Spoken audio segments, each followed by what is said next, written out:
Good morning, everyone. I'm Jeff Fisher with Seattle City Light. So, yeah, I was asked to kind of give a talk on temperature.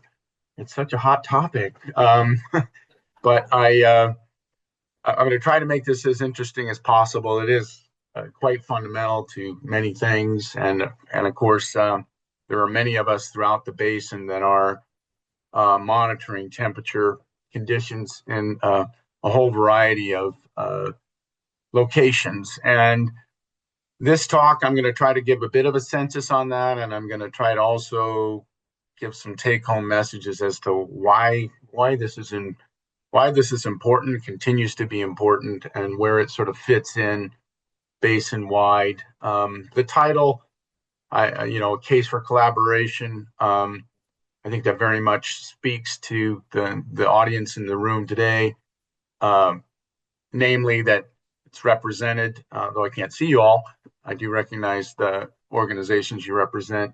It's represented by a great diversity of interests, tribal, state agencies, federal agencies, and interested citizens. So thank you all for being here today. All right. So obviously, we're all well aware of the impacts of climate change. It's a major factor in affecting, oops, darn it, excuse me, I'm a little ahead of myself. So you've heard the news. We project a significant increase in the number of days above 90 degrees over the next 20, 25 years. That will increase our power demands. Projected decreased snowpacks declining from 38 to 46% by the middle of the century. Rising sea levels, maybe about 10 inches already since 1899. Projected to be about another 1.6 to 2 feet in Seattle by about the next turn of the next millennia. And as we've experienced, if you've been working in the basin, more areas are projected to burn, roughly double the rate at which we see right now, and more days when we anticipate rain greater than an inch per event by the mid-century.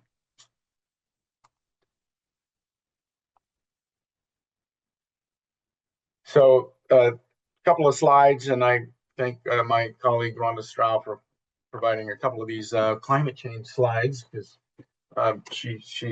she digs deep into some of the models. And then, as you can see from this figure of historical air temperatures, that here in the Diablo area, you'll note an increasing trend line between this is basically about a 20-year period here, 1979 to 2024. But note that this annual variability doesn't really capture the seasonal variability.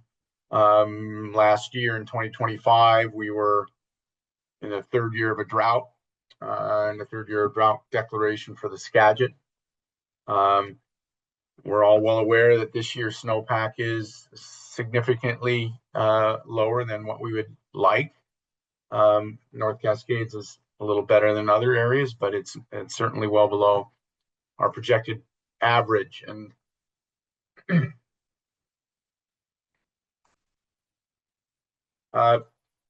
this slide projects future climate projections from the amalgamation of 20 different global climate models, projecting the temperatures that we would anticipate around Diablo Reservoir over the next basically 30, 40 years up to about 2080.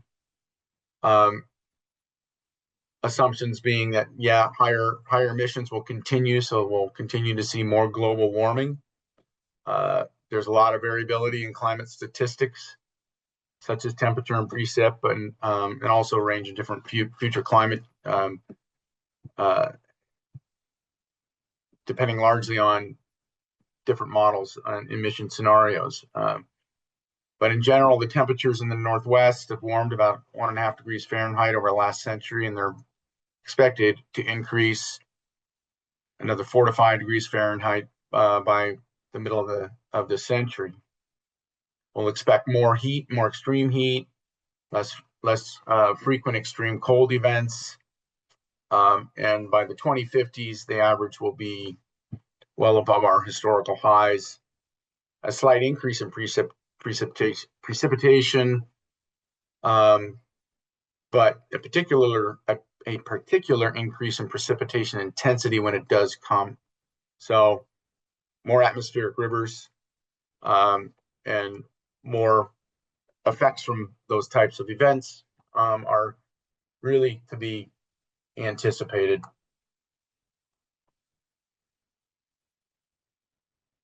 So this figure is simply reflecting the fact that, yeah, we're seeing less snow. We're seeing that these changes in back-to-back snow drought years. We're seeing an increased frequency in these types of annual events stacked on top of one another. With big snowfalls being less frequent at lower elevations, and the date of the maximum snowpack is increasing in its variability. It's just as likely to occur in March as in the past. It would have occurred more likely in April. And of course, we recognize that our glaciers are retreating here in Washington State, and the North Cascades, I think, as many are aware, contains more glaciers than the rest of the lower 48 states combined. Glaciers are retreating. They've been retreating since about 1900. This results in a reduction in the amount of cold water storage, and it reduces the time period over which meltwater buffers those thermal temperatures in the basin's tributaries.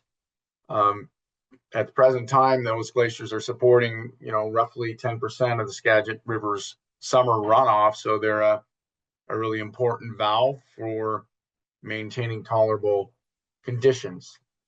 And that kind of leads me to the next transition point. And that is really kind of, why is temperature important in the aquatic environment? It's very important ecologically. Thermal preferences largely, but not exclusively, will dictate kind of where a species can be found and when. And it plays a major role in the ability of fish to grow, as well as other aquatic animals. So some basics: these thermal dynamics, they influence food web interactions in all freshwater habitats.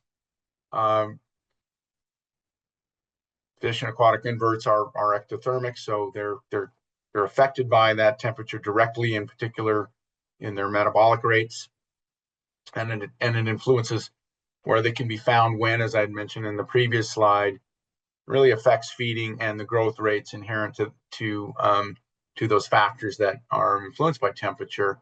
And of course, there's interactions amongst predators, competition, pathogens, and prey.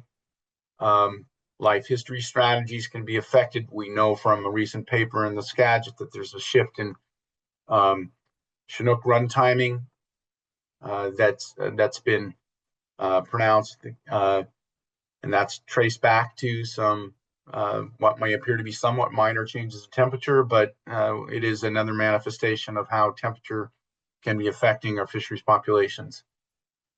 So it's really critical for and crucial for quantifying food web interactions. Changes in thermal stratification and static bodies of water, such as reservoirs, can well be affected with changing climates. And the structure, the future thermal structure and the dynamics, from a city light perspective, it's something that we're very keen to be focusing on in terms of dam operations and those dynamics in particular effects downstream.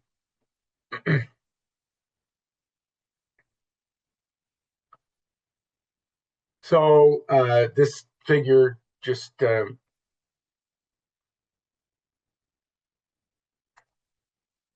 this figure shows you an imagery from Ross Lake, looking at two different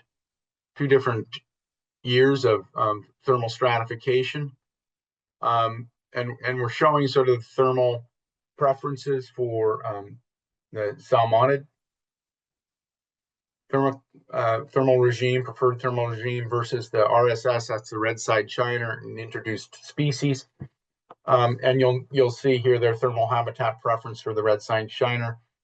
Particularly, they will tolerate and prefer slightly warmer waters than salmonids. So there is some overlap. So there is some competition, and that thermal structure really, it influences these trophic interactions, and it can vary considerably across years, as this figure shows.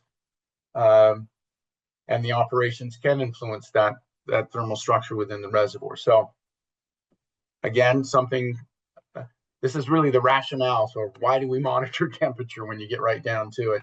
It has a lot of effects downstream, as it were.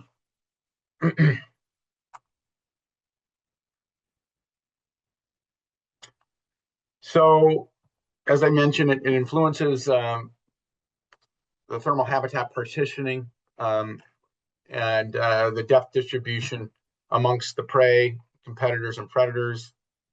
It can mediate the thermal responses and spatial distributions and life stages within a species. If there's more food, there's typically more resilience to thermal stress. But it can obviously concentrate and segregate predators and prey. The previous slide I just showed you, the thermal habitat preference of the red-side shiner really isolates that species into the upper portions of the Epilimnion in the summer months in Ross. The magnitude and duration of that stratification really can cascade downward with respect to community structure. And the seasonal accessibility is also affected by stratification. So we've seen this in many river systems where fish will not migrate. I think about the Okanagan, for example, and the sockeye will stage in the Columbia until there's a couple of degree drop in the water temperatures in the Okanagan that make it tolerable for them to move up through that system into Lake Osoyoos and Okanagan Lake. So we know it affects that. It affects timing and seasonal accessibility to habitats, and that can be important at the population level, and it's important from a recovery context. So then again, obviously climate change and the reservoir operations matter, withdrawal timing and the location. We'll seek to manage and maintain that such that trophic interactions amongst species are not adversely affected. And then, of course, it affects the mechanistic understanding of the processes that are essential for future management. So again, understanding that thermal structure is crucial to projecting the dynamics moving forward of fish populations that we're managing. So it's a pretty simple framework when looking at these interactions. And City Light, with our partners at USGS, have done a lot of work over the last few years evaluating bioenergetic relationships in the reservoirs amongst the fish populations there. And there's a simple framework there. Consumption minus waste and metabolism is essentially growth. And it's just working out the equation in a slightly different manner. So in doing this work, of course, I'm not going to go into all of this work, but the temperature data from the reservoirs was fundamental to understand the interactions and to understand whether or not there were bioenergetic constraints to growth amongst different species in those systems. Here's your simple bioenergetics model. Consumption, metabolism plus weight plus growth. In this context, we're just showing there's a consumption, there's a rate at which a species will consume at its highest, and that's affected by, of course, food supply and temperature. And we're really trying to understand how much food needs to be consumed to satisfy the observed growth. So empirically in the field, you're measuring growth. You're looking at a daily time step from time 0 to whatever day you're trying to estimate that growth period over. You're using inputs from sampling literature, diet proportions by weight over time, and again the growth from time 0 to the end point. And then we're evaluating the predator density and the prey energy density. So in this context, we evaluated these relationships for bull trout. Now, again, this is background as to why temperature is important.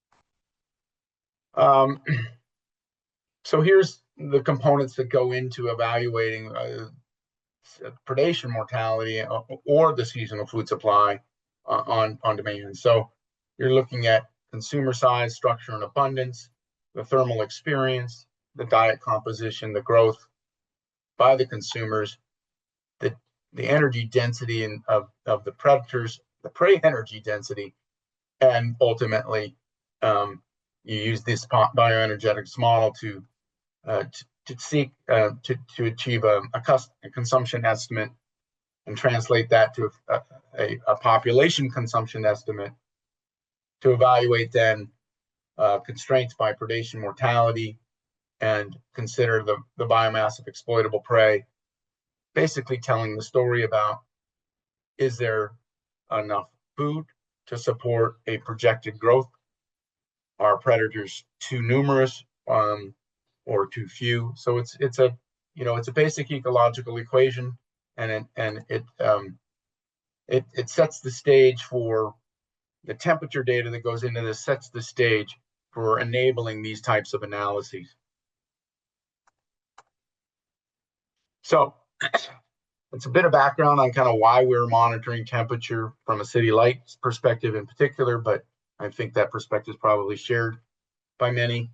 And so I want to highlight now what City Light and our other collaborators, SRSC, Soxuatl, and others, we came together in November of 24 after several planning meetings ahead of time to re-engage the practitioners in the basin to kind of do a dive again into who's measuring what, where, and evaluate, is there a better way that we can share data over time such that for the various different applications that temperature data are being used, it can be made more accessible in a central location. So that was kind of an overarching goal. With the help of the Skagit Science Consortium and Carol McElroy, we convened this meeting, and we had some facilitation support from Four Peaks, and it was well attended. But essentially, the agenda was focused on trying to understand what the current status of the data collected throughout the basin were, how we would move forward with a framework for a shared data system that all parties could sign off on through a governance agreement. Obviously, then discussing what role do we want for such a database, and who's going to actually host it, manage it, and fund it. That was the focus of that agenda. The prime sponsors here of the meeting identified here. Again, our goal was to have a centralized and a communal temperature database that could maximize data use, optimize collections across organizations so that we could start to recognize, well, if you're measuring, right at the same location or very close by, perhaps we can use our resources more efficiently by distributing temperature monitors in a different location. And acknowledging previous workshops, John Riedel was highly engaged in these earlier ones. They worked towards developing a database for use, very similar goal, but didn't we never quite got there. And so that was the real focus of this workshop. Again, we gathered objectives and inputs from the managers, discussed our existing temperature data, and then identified some potential sponsors for that database and management over time. Some preliminary evaluations, like who's collecting data in the basin. This slide shows that there's quite a few of us. Department of Ecology, Park Service, Puget Sound Energy. And a lot of these programs are focused to a specific end that's directed by the entity that's leading that monitoring. And that's fine and appropriate. Our intent was to try to create a system where, regardless of why you're measuring that temperature, could we get agreement that those data could be shared, and others could take use of that. So this slide shows, again, a bit of a deep dive, who's been collecting what, where, and over what time span. And as you can see, data records go back several decades at this point. This image, and I'll show some from each of the entities, but this is kind of a consolidated image that Four Peaks crafted. It's quite helpful. Kind of shows the mid basin and down lower. So city light stuff isn't too much shown here, except around the left part of the frame. So here you're seeing the lower portion of the basin, and here you're seeing the entirety of the basin. So, and the entities collecting those data identified in the legend here. So literally hundreds of locations we're monitoring temperature in hundreds of locations. Excuse me. I'm going to shift a handful of slides here from City Light's work, and I'll go quickly. Again, 3 reservoirs we're monitoring in each of these reservoirs. We're also, I'm not going to go through the specs on those, because, but the reason we're monitoring the temperatures is really, it was initiated through work that ongoing work we're doing on evaluating bull trout movements and entrainment in the reservoirs, and what thermal experiences they're exhibiting. I'm trying to understand where are the similarities and differences across the reservoirs. The reservoirs support an upper core population of bull trout listed under the Endangered Species Act. So understanding their movements and population responses to temperature and what have you is really important over time. So we're also collecting these data to augment other relicensing analyses that were conducted, and to provide an input to a temperature model that we've built through that relicensing process. And finally, of course, to help support the 401 certification of the project with the Department of Ecology.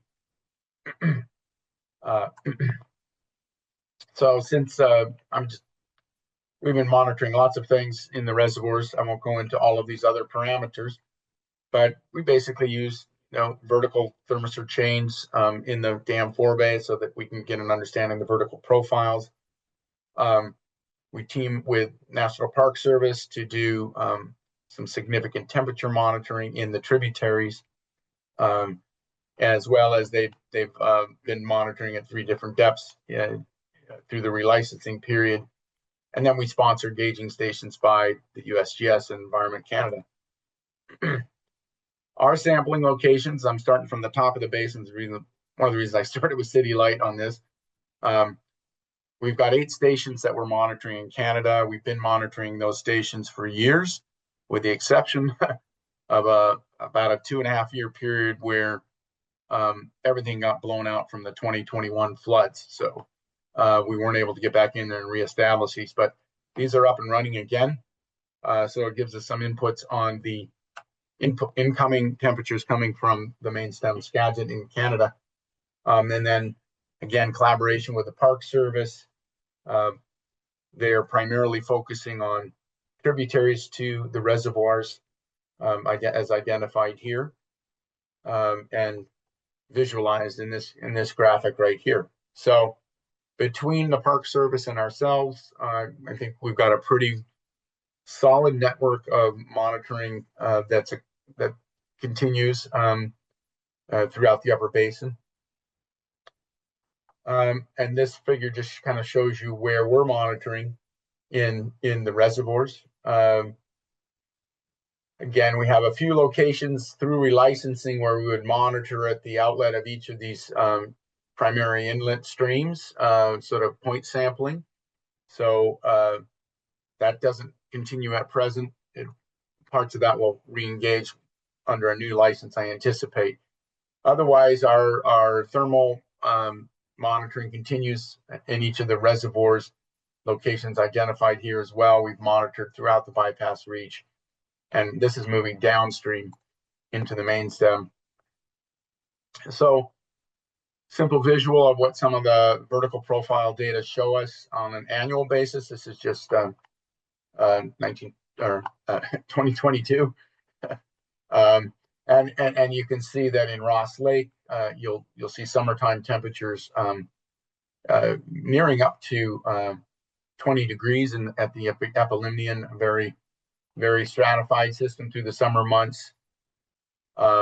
Diablo Lake and Gorge Lake are both fed through hypolimnetic withdrawals.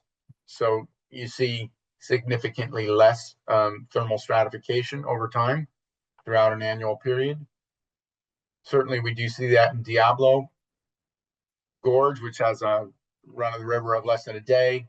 You can see very, very nominal stratification in that reservoir, primarily in the month of August to September, slightly. Then downstream of Gorge, we are also continuing our sampling. And I believe, let's see. Excuse me. Yeah, 18. There's 18 sites is in total where we monitored. Most of these, I anticipate, would continue to be monitored as we move into a new license. And then we have partners here with Puget Sound Energy that monitor outlets coming from Baker River as well. You'll notice the SC, that's a sort of co-located monitoring where we have some side channel monitoring. So wherever you see that, that's what that's referencing. We have 4 side channel monitoring sites that are adjacent to.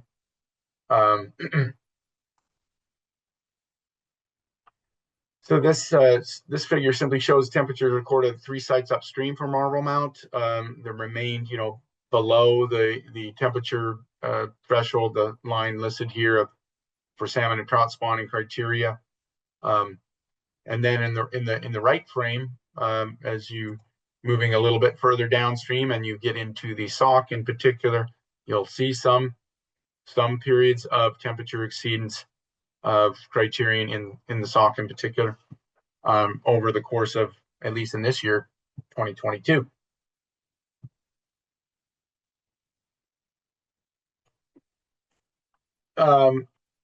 This figure just gives you a comparison of the side channel temperatures measured with the main channel temperatures that were essentially, co-located or located in very close proximity. So this one shows you that there's the side channels are very close in temperature to their respective main channel temperatures. The lower figure here is the USGS flow discharge readings. And these are all side channels and not off channels. So in addition to the main stem and side channel temperatures, NSD installed continuous stage readers and loggers as part of our GE04 study. And then we compared those to the nearest main and side channel thermographs, and it's a significantly different scenario than the side channel temperatures. In particular, you'll notice that off-channel areas are increasing much more rapidly in the spring for all of our monitoring locations, except for the one at 2B, which essentially was a constructed groundwater fed channel. And we know that in some of these off-channel areas, these temperatures are reaching as high as 23 degrees centigrade, so well above preferred temperatures, and potentially lethal for juvenile salmon as it may be in those zones. So this is where that monitoring kind of hits the road with respect to restoration actions. Off-channel areas can be great habitats. I think as long as we're not isolating the fish and forcing them, constraining them into a thermal condition that is intolerable. And if it is intolerable, such as this monitoring might indicate, then is there something that we can do from a restoration standpoint to address that, such that those areas remain tolerable throughout the period where maximum growth could be anticipated. A couple more slides from what we developed. Just some visuals here. When I came on board, we really had just data sheets everywhere, full disclosure. And I was very adamant about trying to create a relational database that would consolidate all of our data, not just the temperature. And that's what this cover page shows you. And that's all I'm really going to go into on that. But it was created. I think many of the people on this phone call have access to this. If you'd like access to it, just get in touch with me. It's publicly accessible via permission base. So this just gives you a visual of some sampling that who the agency was that did it, what the depth was, et cetera, if it's been a flagged result or what have you. So a very simple example of how the temperature data outputs come out on our system. You can block in the start date, the end date, the location, and the water body, and download the preview the results and download them as you'd like. We also created a second database, and that's related to the acoustic study for bull trout, the telemetry study. And this cover page simply shows you what that looks like. So we're actually co-locating our temperature data presently, tri-locating it, I'll get to, on both of these data sites. Again, this is just a simple reflection of the data from one of our thermistors in the Diablo Reservoir. Now I'm going to move into some slides from SRSC, and courtesy Catherine Austin. I said wanted to give she and I have been working pretty closely on trying to kind of join forces on this and move this forward with respect to efforts. This visual kind of shows you their extensive distribution of sites, 172 total in the Skagit Basin. And these are represented amongst a variety of different aquatic habitats. This is a summary by habitat type of what they've currently ingested. And some of the monitoring that's been done is for habitat protection in particular and through private partnerships. So this is not in the continuous database that SRSC has created, but they're all located in forested tributaries, and this is basically out of concerns for privacy. So these data will not end up in the database here. This kind of shows you, again, very similar to the earlier slide. We've had a fairly continuous effort here up to about 2016, and then efforts increased significantly in terms of the number of observations across sites. This shows a structure of their database. It's an SQL database, as is ours. Bill Bauer with SRSC, I think, is the lead data steward for crafting this. And as a result of the workshop that we had there in November, there was an agreement. SRSC agreed to take on the role of housing the temperature data from all entities that would choose to share their data publicly. So that's a more simplified database as structured here. I identifying what's the base temperature data, the site, the instrument, etc. Uh, and so that's your basic structure there, your process flow.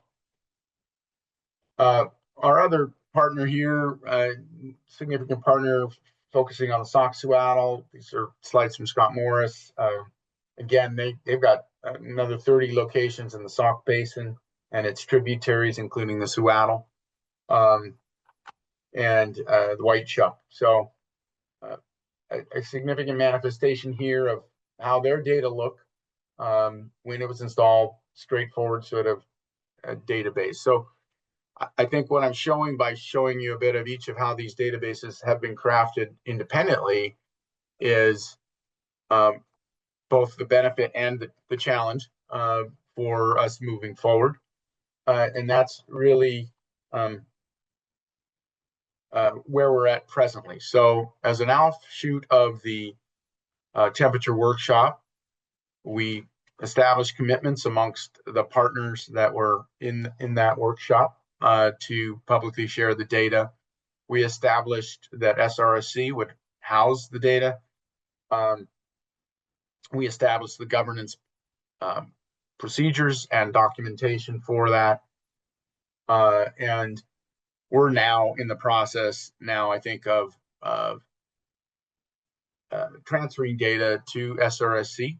We'll continue to maintain, Seattle City Light will continue to maintain its own data on its own databases, but as part of this process, ensure that our data get to this broader housing effort. So if you're on this phone call or you're in the meeting room today and your agency or tribe collects data and hasn't been really identified in this, please reach out to me or Catherine Austin and share your interest. I think the ultimate goal of this effort that was really started back in 2013 is to create a one-stop shop for qualified temperature data, such that we can use it to do future climate change modeling. We can use those data at a very location-specific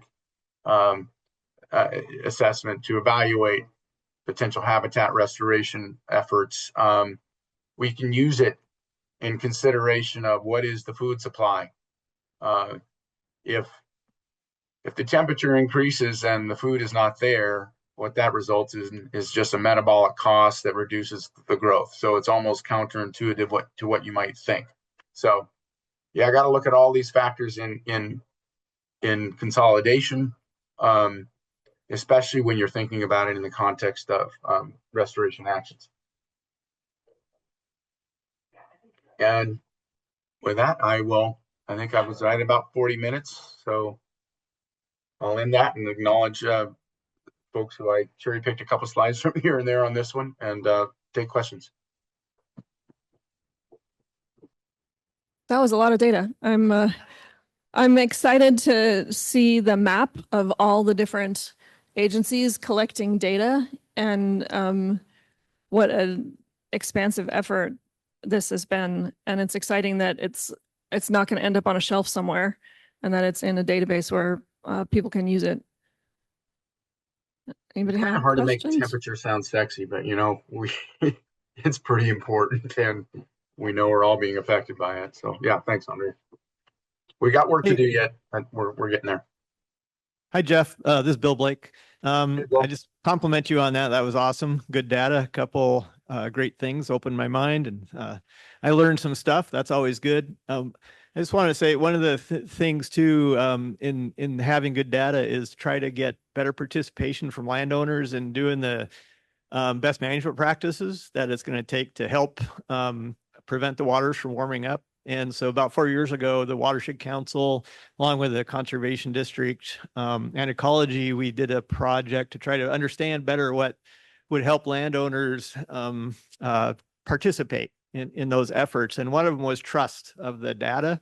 And so we got the commission to spend $70,000 to us to buy instrumentation for 6 gauges.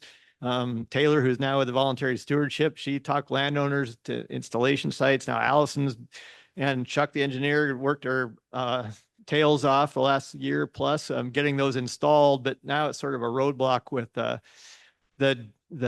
telemetry and the cost of contracts and things like that, or to just buy the software and manage that. And so I'm hoping that with everybody on the line and everybody that they help Allison and the conservation and everybody involved to try to get that up and running, because a landowner, my experience is working with farmers for 30 years and other landowners, if you can see that temperature right in front of you when you're standing by the stream, it helps understand, oh, this is why I need to do this. And with this tools that they're working on, we could actually do it on their phone and they can check it themselves. We don't have to be there as a promoter. So I'm just hoping with this group that they help continue to help build and follow on what you just presented, the importance of this data and how we can do that to help make some of those things come through. So we use we are a technological state and we have these tools and it's a new generation. So let's use those tools that everybody has on their phone and how we can help just do better to help in this case, the fish, right? So that's ultimately what we're doing it for. So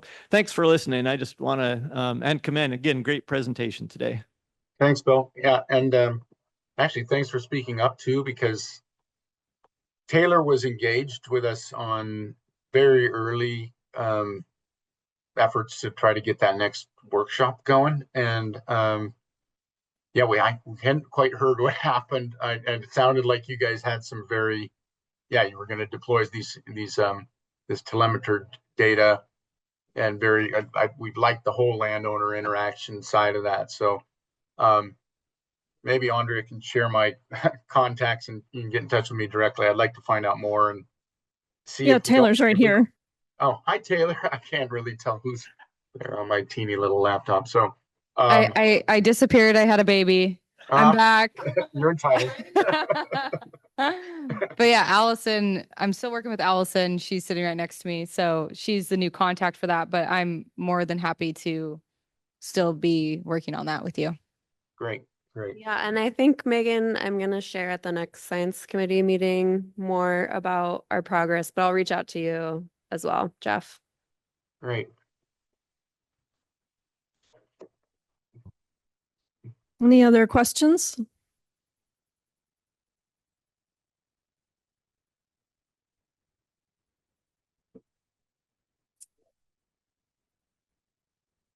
So hi, Jeff. I'm Amy Fenlon from the Wildcat Steelhead Club. So I'm a fisherman and not a scientist, and I'm here with a lot of scientists. But I have been very interested in joining this group because I was very interested in water, the temperature of water, and also the invertebrates in the water. So one, I just need a clarification of what is the definition of off-channel versus side channel. And the other thing that I'm interested is anybody doing some of the studying of the invertebrates in the water and the scud and everything else, along with this water temperature, because I know that they're both connected. Yeah. I'll take those in sequence, and I bet there'll probably be people that disagree with me on my first answer. So, but I've always viewed side channels as there's continuously flowing water. It's a side channel of the main stem. An off channel could get disconnected. So it might only be activated during a very high stage of the river and gets inundated at that point. So waters can be retained behind that area. Others in the room might want to add on to that. But before you do, let me answer the next question.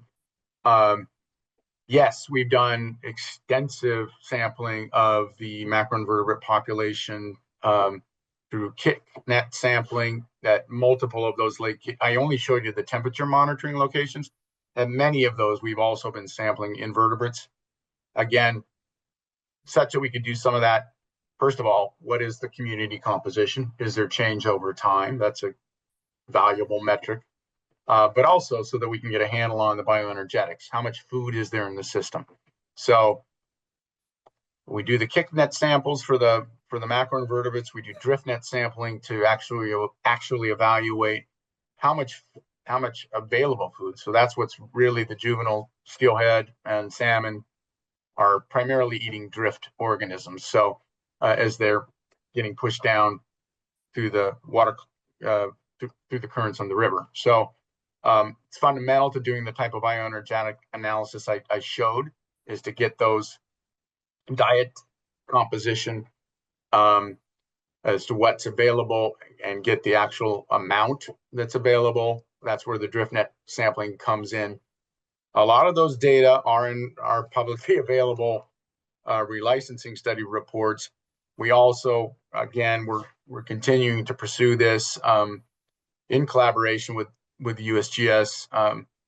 So, and have a proposal in. I think they do at present under another funding system that would get us a better handle on the tributary bioenergetics in the upper, middle, and lower Skagit River. So that's the kind of information, it's one thing to understand temperature.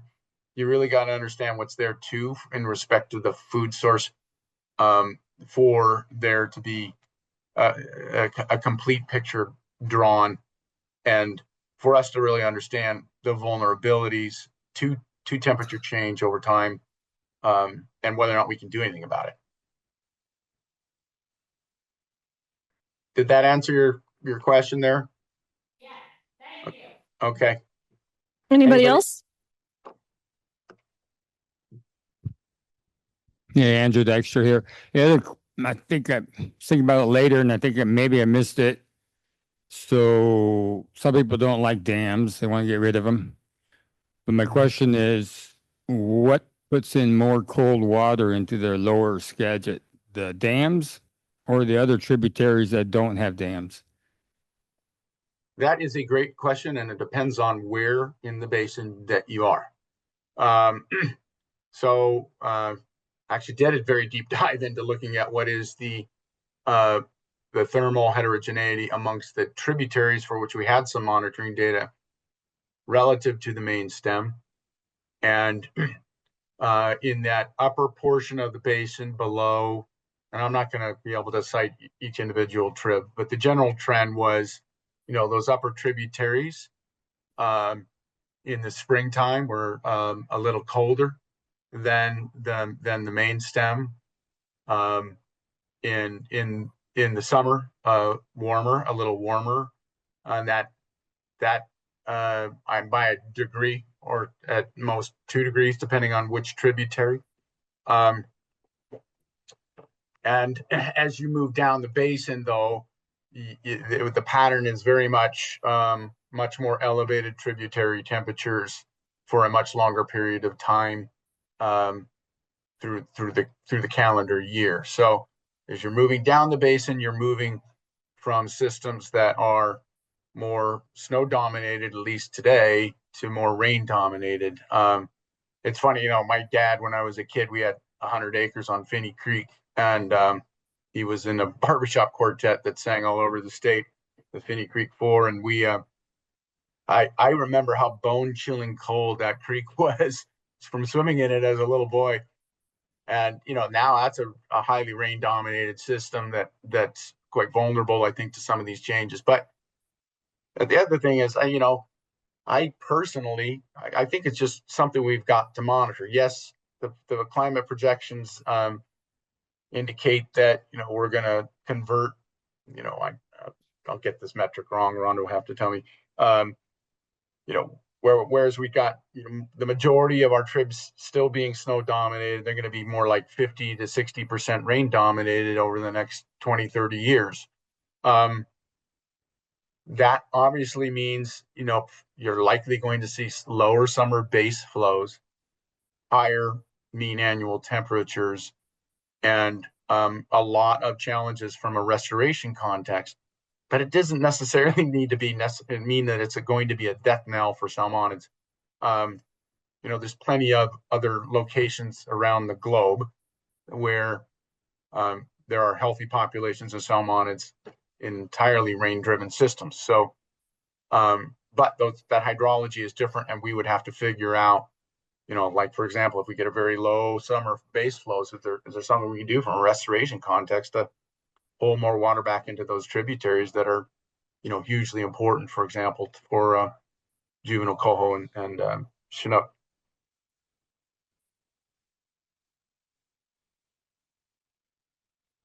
Anybody else?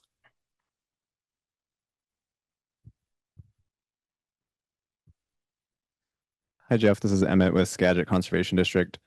Hi, Emmett. Could you talk about if or what could be the regime for cold water releases from the dams for fish, and then how far that effect or shadow might project down the river? Yeah, well, I won't go into. I mean, we've had certain discussions around the fact that the cities should stop releasing cold water because the upper river is too cold, or the perception that it's too cold. So under the present conditions, I think more folks are thinking along the lines of your question, which is there things that could be done through the dam operations, ours and PSC for that matter, that can modulate high temperatures in the main stem over time? I think the answer to that is yes, but we're already discharging hypolimnetic water. So there's, the temperatures in the hypolimnium are not going to change too much, right? Unless we radically change how we're managing Ross Lake. So we've built these models now to allow us to do some of those simulations, but I can't say that. I mean, there's nothing set at this point. We'll be working with the Skagit Licensing Implementation Committee. We'll evaluate questions like this that could be actioned if the science backs it up. So that's kind of I kind of wiggled around that question because there isn't a straight answer at this point. We'll continue as things are right now, as I understand it, where these are bottom drawn reservoirs. So that 27-mile reach of the river where the flows are affected by City Lights operations, there's a slight temperature effect that, again, it's a little cooler in the summer in the main stem by up to about 1.6 degrees when you're really close to New Halem than what you would see in the surrounding tributaries. To in the wintertime, maybe as much as up to 2 degrees centigrade, a bit warmer than the tributaries would be conveying into the system. Again, and that's gradually, that influence diminishes further downstream that you go.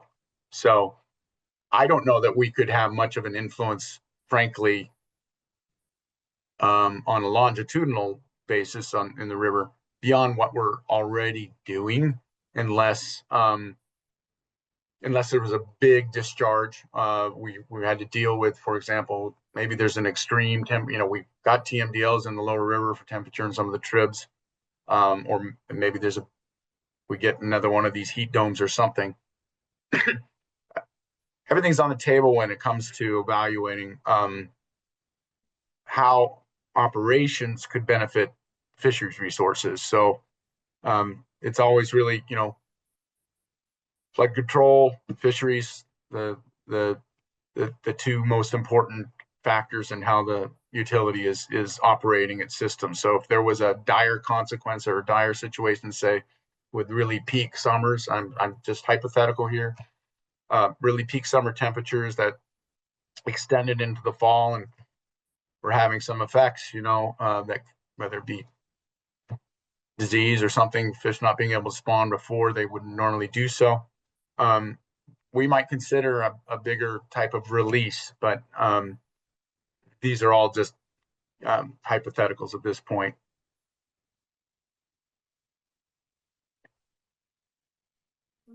Anybody else?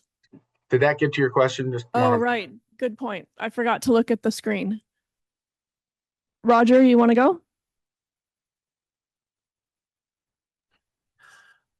Yeah, I just put a note in there.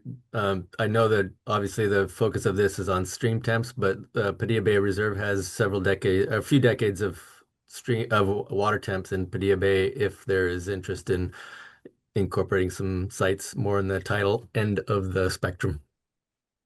Yeah, thanks, Roger. I have to say, there's one of the areas that we wrestled with, like how far out do we go with this database? So, we, we got it established. The reason nobody's seen like, hey, big flash announcement is because, several of us went in and it's like, wait a minute, it's not quite ready for prime time. If you want a permission to go look at City Light, I think it's fine. Just again, anybody that's in the room or online, just reach out to me and we can get your permissions. You can also get those permissions to go into the SRSC database that ultimately will be the housing for all of these different entities' data. Let me get back to you on that. I know that we've incorporated some of SRSC's estuarine monitoring sites. But I'm actually a little fuzzy on where our steering committee kind of ended up, if we did draw a line or whatnot. So, but thanks for the offer, and I appreciate you actually bringing that up to my attention. Yeah. All right. Hey, Jeff, John Stein here. It looks like you've really improved the coordination. So good job, and good job to all that are in the room that have done that. And you've got a lot of monitoring sites, but I guess I have to ask the question, do you still see gaps? Any gaps in what Yeah, like to see that isn't happening, and any path forward to get there? I mean, I think we're well covered on the main stem monitoring locations up and down the basin. I still think there's some opportunities in some tributaries. All right. Thanks. Jenny just popped in the chat that WDFW has data on the South Fork. So one last question, looking forward, where are you in the bioenergetic modeling? Have you picked a platform? Are you hunting around? Are you got multiple ways to think about that modeling? Can you be a bit more specific, John? Well, I mean, just, there's different ways to develop a bioenergetic model, different platforms, different structures. We've been using this one that's kind of off the shelf, the terrace model. I might be getting that name wrong. So it's one that USGS and City Light have a lot of familiarity with. And so that's up and moving forward. We've done really kind of exhaustive analyses in the reservoirs, and we've done some work, which I hope to get published here soon, in the main stem. Again, but it was using juvenile steelhead growth, assumptions of, is there a change in if the steelhead was in the top 4 miles of the reach we regulate versus based on our temperature records, or down by concrete or whatever? What would be the growth trajectories? How would those look if the dams weren't there? So we use the sequel model to evaluate the thermal experience with and without the dams, and projected what the growth would be. So that's done, but it's a main stem focused analysis thus far. First step, and that's what we're trying to get out there into the press now. And we have, depending on how the funding track goes, we have a proposal in from the USGS to expand that work and really get more granular on the tributaries. So it speaks to your gap question. Like, do we have enough data, say, from some of these areas? Well, and I think we need to overlap is, and I'm not the guy to, just Aaron, my colleague, works the lower river. He'll know better, and others in this room will know better. Like, okay, which trib is the best producer for steelhead? We need to do some of that current overlap and say, all right, let's prioritize, because we can't probably do this analysis in every single tributary and collect, otoliths or whatever, so we can get some empirically specific growth measurements from juvenile steelhead in each of those systems. And I keep hitting on the steelhead because we want a salmonid that's going to be in the river for a couple of years so that we can actually sort out what its growth trajectory would be. So, yeah, John, it's moving forward. I'm excited about it. It's probably one of the more interesting pieces of work that I'm getting to work on. Just stay tuned. Maybe in a year or so, we can give another update on something more focusing on that aspect of the work, as opposed to this being just the straight. Here's the windshield survey of what everyone is doing, or that's what I tried to show, and how some of it's significant.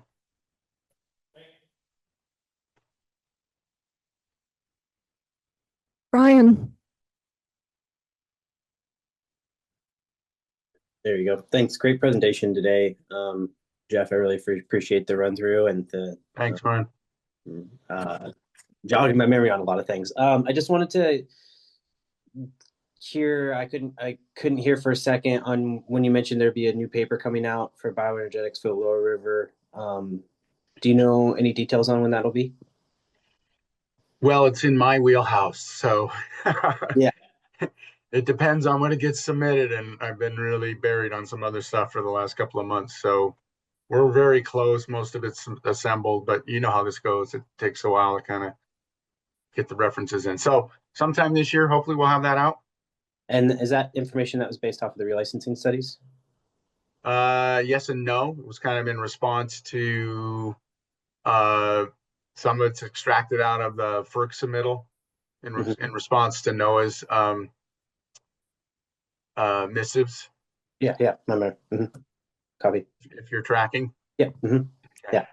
Appreciate it. Thank you. Yeah. Okay. Jeff, thank you so much. That was a great talk. Okay, thanks everyone. I'm gonna sign off.